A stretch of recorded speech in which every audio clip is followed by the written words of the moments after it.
स्वागत है आप सभी का। आप देख रहे हैं सिटी समाचार। मैं हूं सदर आलम खान। जैसा कि आपको पता है कि जम्मू कश्मीर के पहलगाम हमले पे आज 15 दिन बाद हमारी सेना ने इसका मुंहतोड़ जवाब दिया है और पाकिस्तान पर हमला कर दिया है। उसी प्रकरण को लेते हुए भारत ने उसे चेताया भी था पाकिस्तान को कि किसी भी तरह से अगर उस पर रिटर्न वार करने की कोशिश की तो उसका खामियाजा उसे भुगतना पड़ेगा। लेकिन इन सभी के बचाव के लिए आज संत कबीर नगर जिले में मार्कडील की गई। सरकार के निर्देशानुसार ब्लैकआउट के बारे में लोगों को समझाया गया कि अगर युद्ध की विषम परिस्थितियों में अगर कोई ऐसा प्रकरण सामने आता है कि युद्ध जैसी स्थिति उत्पन्न होती है तो कैसे बचा जाए, और उसके बचने के लिए खलीलाबाद थाना प्रभारी पंकज पांडे ने एक एक करके लोगों को बताया। क्या बताया, आइए हम आपको सुनाते हैं। रात्रि के समय ब्लैकआउट होने पर नागरिक सुरक्षा विभाग द्वारा किए जाने वाले कार्य के संबंध में जो सावधानियां हैं आपको ये बताई जाएंगी। ये ब्लैकआउट के संबंध में ये ध्यान दें, आपको इसमें क्या करना है। सबसे पहले ये करना है कि निर्धारित समय सायंकाल 7:30 बजे से रात्रि 8:30 बजे तक ब्लैकआउट का समय, जो समय इसमें क्या करना है, बिजली को बुझाना है, मतलब लाइट को क्या कर देना है, बंद कर देना है। दूसरा है एयर रेड सायरन, जो सायरन बज रहा है, बजने पर शांतिपूर्वक अपने सुरक्षित स्थान पर शरण लें। यानी कि जब ये सायरन बजता है तो आप सुरक्षित स्थान पर जा कर के छिप जाएंगे खुद को, समझ रहे हैं। तीसरी चीज़, अफवाह से बचें और प्रशासन द्वारा दिए गए निर्देशों का पालन करें। जो भी अफवाह फैलाया जाता है उस पर ध्यान मत दें और जो निर्देश दिया जा रहा है शासन द्वारा उसका पालन करें। किसी भी प्रकार के अफवाह पे ध्यान आपको नहीं देना है। अगली चीज़ है, नागरिक सुरक्षा स्वयंसेवकों व स्थानीय प्रशासन का सहयोग करें। आपको जो नागरिक सुरक्षा स्वयंसेवक हैं तथा स्थानीय प्रशासन, इनका आपको क्या करना है, सहयोग करना है। हम आपसे जो अपील करेंगे उसी के अनुरूप आपको हमारा सहयोग करना है।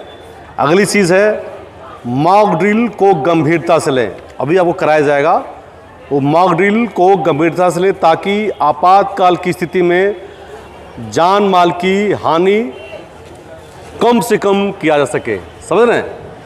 इसमें आपको इसलिए करना है कि जाके हमारी जो हानि है वो कम से कम हो। अगली चीज़ है, आपको घबराना नहीं है। अगर ऐसी चीज़ अगर स्थिति पैदा होती है आपको घबराना नहीं है, और अपने बच्चों और परिवार वालों को आप अपने घर पे जागरूक करें। घर में माता पिता को और जो भी हैं को जागरूक करें कि आप घबराएं नहीं, ठीक है। अगली चीज़ है, जो भी संदेश आपको पारित होता है मोबाइल या रेडियो पर, उसको ध्यान से सुने। जो भी अलर्टनेस जारी होता है उसको सुने ध्यान से कि मोबाइल या रेडियो द्वारा या टीवी द्वारा हमें क्या संदेश दिया जा रहा है, इसके बारे में उसको सुने और उसके अनुरूप काम करें। अगली चीज़ है, आपको इस जानकारी होनी चाहिए कि हम जब कोई आपातकालीन घटना होती है, कोई ऐसी चीज़ होती है, तो हमारा सुरक्षित स्थान कहाँ पर है और बंकर की जानकारी होनी चाहिए कि कोई ऐसी स्थिति पैदा होती है आपातकालीन तो हमें कहाँ शरण लेना है। ये हमें आपको जानकारी होनी चाहिए कि कहाँ पर है, कहाँ नहीं है। इसकी जानकारी आपको ज़रूरी है। अपने घर में मजबूत खिड़की वाला दरवाज़ा तैयार रखें। जो दरवाजे हैं, खिड़की, उनको मजबूत रखें, ठीक है। शरण स्थल तक जल्दी से जल्दी पहुंचने का रास्ता पहले से तय करें। ऐसी स्थिति पैदा होती है तो जो शरण स्थली है वहाँ पे जल्दी से जल्दी पहुंचने की कोशिश करें ताकि कोई नुकसान न हो। आपको पता होना चाहिए कि हमारा शरण स्थल कहाँ बना है, हमको वहाँ पर कितनी जल्दी से पहुंचना है, आपको जानकारी होनी चाहिए ताकि समय से आप उस स्थान पर पहुंच सकें। अगली चीज़ है, ज़रूरी वस्तुएं, जो आवश्यक वस्तुएं हैं अपने पास रखें। जैसे पीने का पानी कम से कम 3 दिन का आपके पास होना चाहिए। कम से कम कितने दिन का, 3 दिन का आपके पास होना चाहिए। अगली चीज़ है, सूखा भोजन, बिस्कुट, ड्राई फ्रूट आदि रखें प्राथमिक चिकित्सा किट, टार्च एवं एक्स्ट्रा सेल रखें। प्राथमिक चिकित्सा के लिए डॉक्टर साहब आए हैं, आपको सब कुछ बताएंगे ये कि इस दौरान आपको क्या क्या अपने पास रखना है, क्या क्या नहीं रखना है। अगली चीज़ है कि ज़रूरी दस्तावेज़ जैसे आईडी, मेडिकल रिपोर्ट, ये जो चीज़ें हैं अपने घर को बताइए, माता पिता को, भाई को, बहन को, कि ये ज़रूरी जो दस्तावेज़ है अपने पास रखें। आईडी, मेडिकल रिपोर्ट, अन्य जो चीज़ें हैं अपने पास क्या करना है। खलीलाबाद थाना प्रभारी की बातों को आपने सुना, उन्होंने एक एक करके पूरी बातें बताई और उन्होंने बताया भी कि अगर युद्ध जैसी स्थिति उत्पन्न होती है तो कैसे बचा जाए। उसके बाद आपदा प्रबंधन के लोगों ने जो है एक एक करके मार्क डील किया और लोगों को ये बताने की कोशिश की कि युद्ध के समय विषम परिस्थितियों में कैसे निपटा जाए। पहले तो सायरन बजाया गया, सायरन खूब तेज बजाया गया। बजाने के बाद बताया गया कि जब तेज़ी से सायरन बजेगा तो ये समझिएगा कि किसी भी तरह से कोई दुर्घटनाएं हो रही है, और उस पर उसके निपटने के को लेकर क्या कुछ किए गए सीधे आप मेरे बगल तस्वीरों में देख सकते हैं कि किस तरह से जो इसमें फायर ब्रिगेड का भी एक बेहतर प्रदर्शन रहा।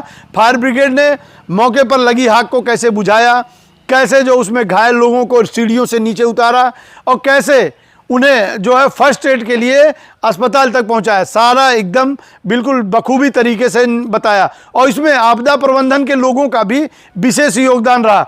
उन लोगों ने जो है स्वास्थ्य सेवाएं और आगजनी से निपटने के साथ साथ उन लोगों की कलाबाजियां इतनी बेहतरीन रही कि उन्हें भी इस तरीके से ट्रेंड किया गया कि उस समय दुर्घटना में घायल व्यक्ति को कैसे उसे जो है चिकित्सीय सुविधा के साथ उसे अस्पताल तक ले जाया जाता है। इस तरह की मार्ग डील की गई। इस पूरे प्रकरण पर जो है अपर जिलाधिकारी ने क्या कुछ कहा हम आपको सुनाते हैं। जैसा कि आप सभी अवगत हैं, भारत सरकार एवं राज्य सरकार के निर्देश पर प्रदेश के लगभग सभी जनपदों में एक मॉक ड्रिल का आयोजन किया गया है, जिसमें भविष्य में होने वाले किसी भी हमले से नागरिकों के बचाव और उनका कम से कम नुकसान हो, इसका प्रशिक्षण दिया गया है। आज जनपद के प्रत्येक इंटर कॉलेज में जो भी सीमित संसाधन है उनके द्वारा और बेसिक स्कूलों में ये प्रक्रिया चल रही है। 12 बजे का समय निर्धारित किया गया था। यहाँ पर आप सभी ने देखा है कि बच्चों में बहुत उत्साह था, और जो मीडिया या समाचार पत्रों के माध्यम से देश में हालात हैं उससे लगभग सभी लोग जागरूक थे, और वो स्वयं राष्ट्र प्रेम की भावना से ओतप्रोत थे। स्वयं को सुरक्षित रखना और देश के सम्मान को ऊंचा रखना, इसी भावना के साथ सभी ने इस कार्यक्रम में भाग लिया है। आप सब ने सहयोग किया, इसके लिए आप सभी को। आम जनमानस से क्या कुछ अपील करना चाहेंगे सर?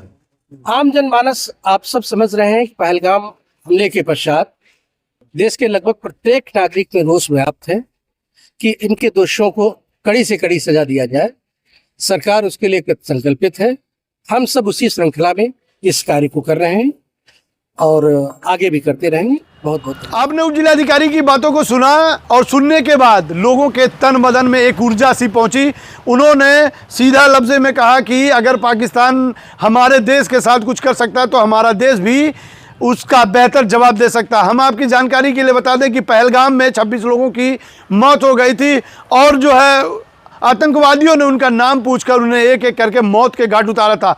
आज 15 दिन बाद हमारी भारतीय सेना ने इसका मुंहतोड़ जवाब दिया है। घुसकर बमबारी की और दुश्मन के तकरीबन 9 ठिकानों को निस्तो नाबूद कर दिया, और ये बता दिया कि भारतवासी अगर किसी गम को सहने के बाद उभरते हैं तो उसका मुंहतोड़ जवाब देते हैं। हम आपको बता दें कि मार्क डील के लिए मार्क डील का जो ये समय था निर्धारित किया गया था कि 7 तारीख को ये मार्क डील होगी, और हम आपको बता दें कि प्रदेश के 19 जिलों में इस तरह के मार्क डील के आदेश दिए गए हैं। इस मार्क डील से लोगों के अंदर एक ऊर्जा उत्पन्न हुई और उन्हें ये लगा कि युद्ध जैसी स्थिति में वो किस तरह से बचे।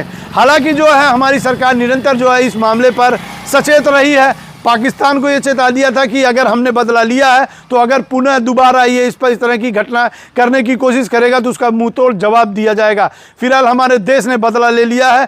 उन माओं के कलेजे में ठंडक पहुंची जिन माओं के लालों को वहां पर मार दिया गया उनका नाम पूछकर। फिलहाल सिटी समाचार जो है ये सच्ची श्रद्धांजलि उन लोगों को दे रहा है, और हम अपने प्रधानमंत्री का ये धन्यवाद कर रहे हैं कि उन्होंने पाकिस्तान को मुंहतोड़ जवाब दिया है। बने रहिए आप सिटी समाचार से।